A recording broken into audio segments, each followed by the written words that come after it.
Sambal, a Malaysian favorite and most definitely mine too.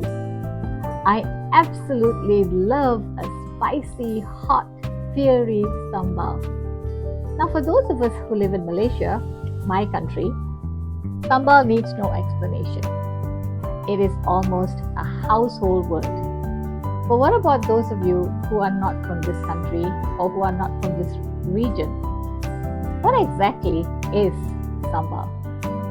Well, in English, sambal is described to be a spicy condiment, a fiery relish, or even a spicy chutney. Well, sambal is basically the one I grew up with. The sambal that I grew up with was made with chilies, onions, or rather shallots, and garlic.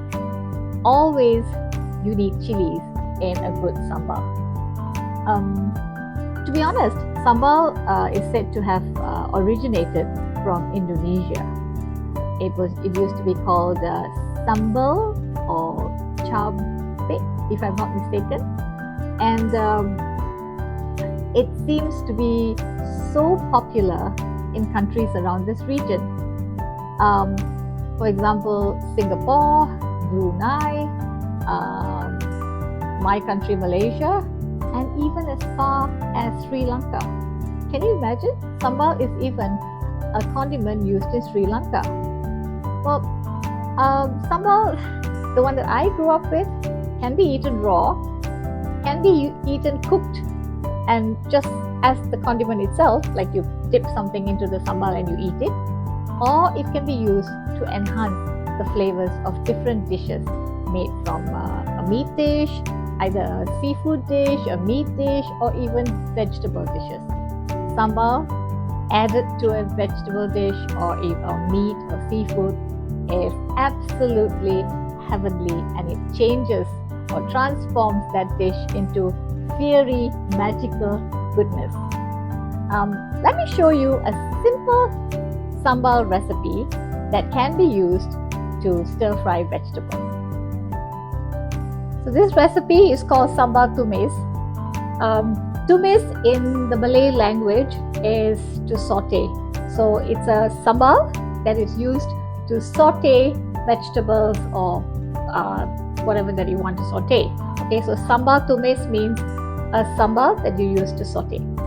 So it's a very simple recipe, and I'm all about simple because I don't really like to spend too much of time in the kitchen. You have to coarsely blend 3 red chilies, 3 shallots, 4 cloves of garlic, and about an inch cube of shrimp paste, or in the Malay language it's called belacan.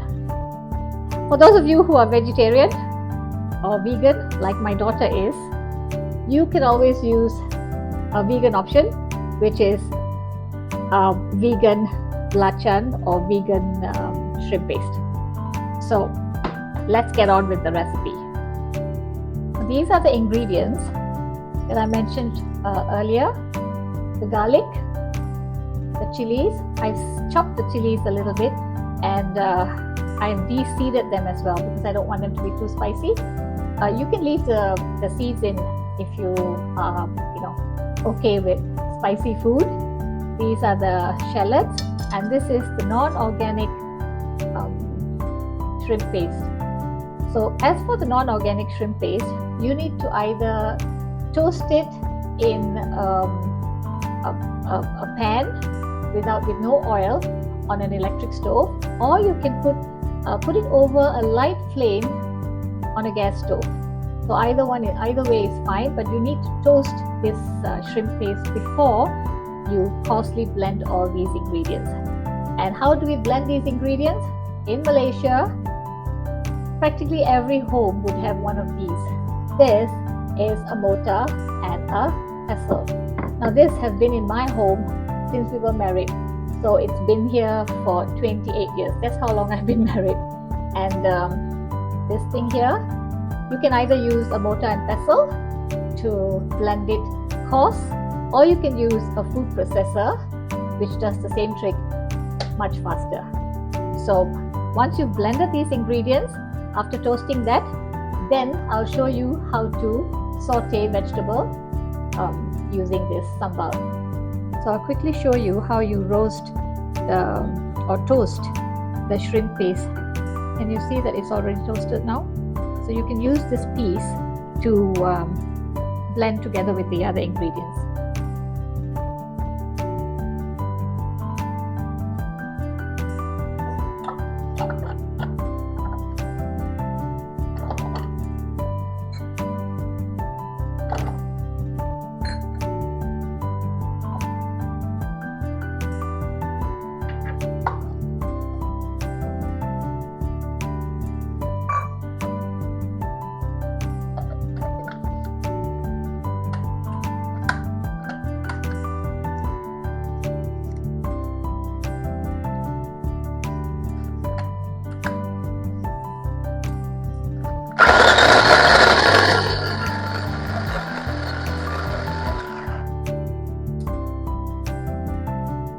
Since I'm using the electric food processor, I need to add a little bit of water because otherwise it wouldn't blend it properly. It would be very too coarse in fact.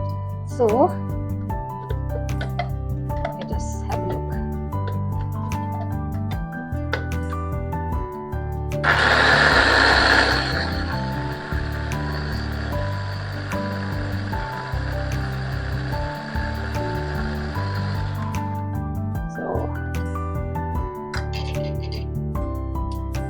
And you see how it looks? This is basically how it should be. It could be like this, or even a little less coarse would be fine. Like that. If I had used the mortar and pestle, I wouldn't have had to add water. So I'm going to stir fry some kangkung, or you can also call it morning glory, or water spinach, or water cabbage, many names, but in Malaysia it's the most common name is kangkung. Okay, so I'm going to stir fry this kangkung using the sambal tumis. So I've heated the wok. I'm going to put in some coconut oil. Not coconut today, I'm going to use some groundnut oil. You don't have to, you can if you like. Use whatever oil you want to. Okay, just a quick reminder to you guys is that if you want this sambal tumis to be purely vegetarian, you do not have to add the belacan into this recipe. You can just use all the other ingredients except for the belacan. So like when I make this for my daughter, I would not use belacan because she's vegetarian. So there you go. So just saute this for a bit.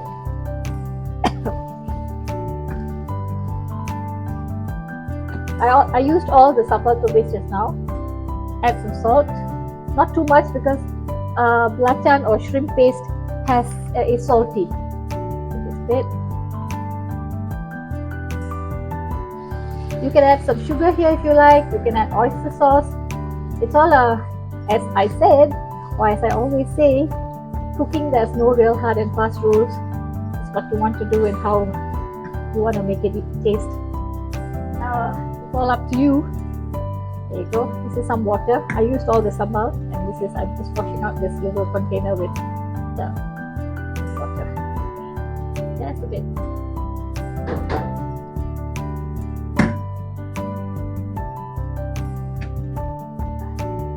Just add the kangkung, tumis or saute.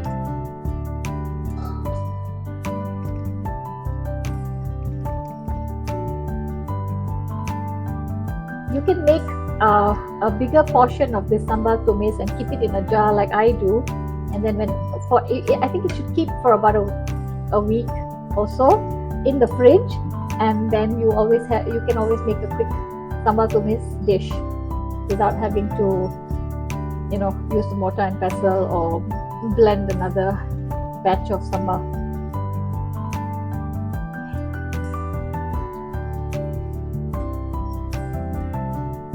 Be done in about 3 or 4 minutes, and it should be done. So there you go. This is my Kangkung Goreng Sambal Tumis belacan. Thank you so much for joining me in making this recipe. I do hope you liked it, and if you did, please do subscribe. See you in my next video. Bye for now.